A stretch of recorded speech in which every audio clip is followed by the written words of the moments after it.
how do outcomes in home birth differ from outcomes in hospital birth in the United States?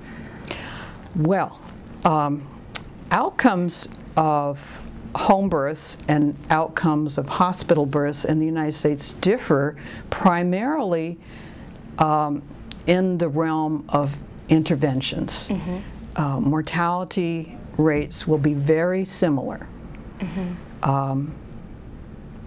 And intervention rates are radically lower in the home birth. So just to put some numbers to that, in our series of births of 2,600 or so, we started out having C-section rates of about 1%. Wow. And now we're up to 2%.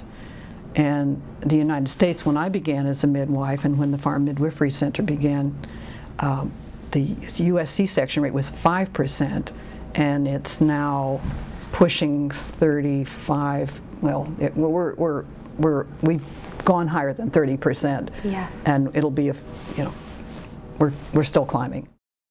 Okay, now I'm writing for a generation of women, and I could never have anticipated that women would become so frightened of their bodies that they would want C-sections. I couldn't have imagined that. I don't think anybody could have then. Mm-hmm. Although I do understand it, but there was, you never saw birth on television, and yeah, you would hear some bad birth stories, but basically everybody knew that babies can be born by women somehow, Yes. And right. Some are more scared than others. I was lucky that my mother didn't scare me.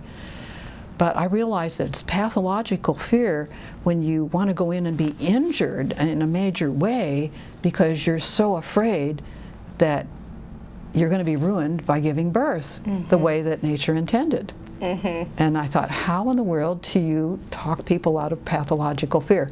I know how to do it when I'm face to face with them, but to do it in print, that was a special thing. So I needed a big publisher this time.